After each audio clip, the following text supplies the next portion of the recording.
ஓம் யாசா பத்மாசனஸ்தாம் விபுலகடிதடீம் பத்மவத்ராஜதாக்கீம் கம்பீரா வர்தனா விஸ்தனபிரணமிதாம் சுப்ரவஸ்திரோக்தரியாம் லக்ஷ்மீம் திபீர்கஜேந்திரை மணிகணகஜிதை ஸ்தாபிதா ஹேமகும்பை நித்யம் சா பத்மகஸ்தா மம வசதி கிருகே சர்வமாங்கல்யயுக்தா.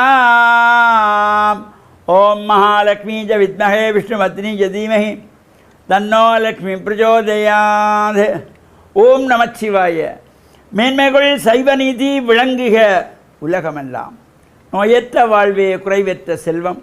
அந்த நோய் நொடிகள் இல்லாத வாழ்வு இந்த உலக மக்கள் எல்லோரும் வாழ வேண்டும் என்று கலியுகத்தின் காந்தமலை ஜோதியாகிய சபரிமலை சுவாமி ஐயப்பனுடைய திருவடிகளை சிறந்தாழ்த்தி டான் தமிழொலி ஓம் தொலைக்காட்சி நேயர்கள் அனைவருக்கும் சர்வதேச இந்து மத குறிப்பீடம் அகில இலங்கை சபரிமலை ஸ்ரீ சாஸ்தாபீடம் சார்பில் இனிய வணக்கங்களும் நல்லாசிகளும்.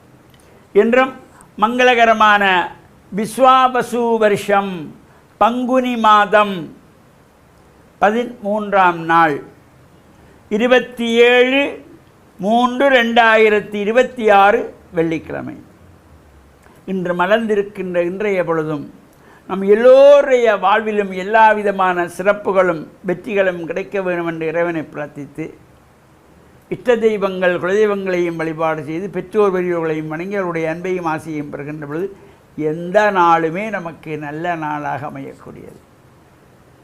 இன்று சுக்கிரவாரம் என்கின்ற வெள்ளிக்கிழமை.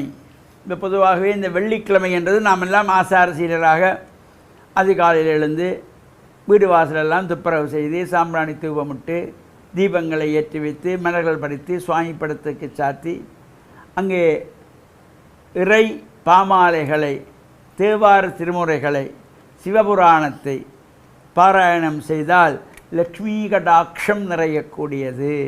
எந்த வீட்டிலே அதிகாலையிலே சாம்பிராணி தூவமிட்டு மலர்கள் பறித்து சுவாமி படங்களுக்கு சாத்தி இறை நாமாக்கள் பாராயணம் செய்யப்படுகிறதோ அந்த வீட்டிலே எல்லா விதமான சிறப்புகளும் கிடைக்குமா. லக்ஷ்மி கடாட்சம் நிறைந்து வரும்.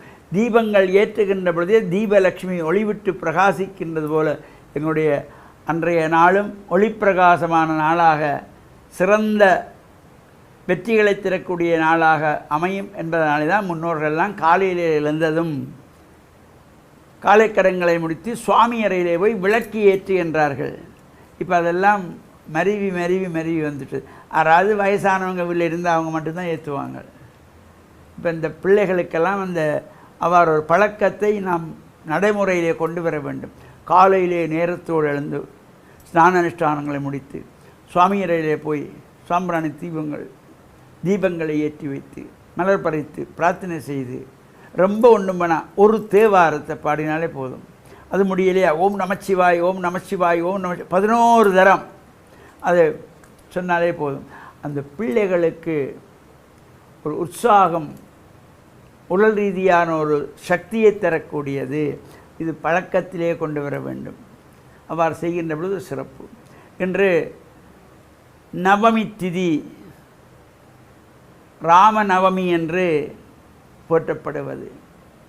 இந்த ஒரு சமயம் இந்த திதிகள் பிரதமை துதியை திருதியை சதுர்த்தி பஞ்சமி சஷ்டி சப்தமி அஷ்டமி நவமி தசமி ஏகாதசி துவாதசி திரியோதசி சதுர்த்தசி என்கின்ற இந்த திதிகளுக்குள்ளே இந்த அஷ்டமிக்கும் நவமிக்கும் ஒரு சந்தேகம் வந்ததாம். இறைவனிடத்தில் போய் கேட்டதாம், சுவாமி இந்த எத்தனை திதிகள் இருக்கிறது? 15 திதிகள். அதில் இந்த அஷ்டமி நவமி ஆகிய எங்கள் இருவரையும் எல்லோரும் ஒதுக்கி வைக்கிறார்கள். எங்களுக்கும் ஒரு விமோசனம் வேண்டாமா? விமோசனம் தாருங்கள் என்று கேட்ட பொழுது இறைவன் கவலையை விடுங்கள், உங்களுடைய திதிகளிலும் 2 பேர் இருக்கிறார்கள், அவர்களை எண்ணி இந்த பிரார்த்தனைகள் விழாக்கள் நடைபெறும், உங்களுடைய திதி அங்கே முக்கியத்துவம் பெறும். அதனால தான் ராமன் பிறந்தது நவமி திதி, ராம நவமி எல்லோரும் கொண்டாடுவார்கள். கிருஷ்ணன் பிறந்தது கிருஷ்ண அஷ்டமி, அஷ்டமி திதியை எல்லோரும் கிருஷ்ணாஷ்டமி என்று கோகுலாஷ்டமி என்று கொண்டாடுகின்ற சிறப்போடு உங்கள் இருவருடைய குறைகளும் தீர்க்கப்படும் என்று இறைவன் ஆசி வழங்கினானாம். அந்த வகையில் இன்று ராம நவமி என்று போற்றுகின்ற இந்த திதியிலே விஷ்ணு ஆலயங்களிலே அமர்ந்திருக்கின்ற ராமர் சன்னிதானத்திலும் பிரார்த்தனைகள் செய்து இறையருளையும் பெற்று மண்ணில் நல்ல வண்ணம் வாழவும் ராமாயணத்தை பாராயணம் செய்யக்கூடியவர்களும் பாராயணம் செய்து கொள்ளலாம். இறையருளும் குருவருளும் பூர்ணமாக கிடைக்க டான் தமிழொலி ஓம் தொலைக்காட்சி நேயர்கள் அனைவருக்கும் சர்வதேச இந்து மத குருபடத்தின் சார்பில் நல்ல ஆசிகளை கூறிக்கொள்வதில் மன மகிழ்வு கொள்கிறோம். சர்வே ஜனாகாம் சுகினோ பவந்து சமஸ்த சன்மங்களானி சந்து சுபம்.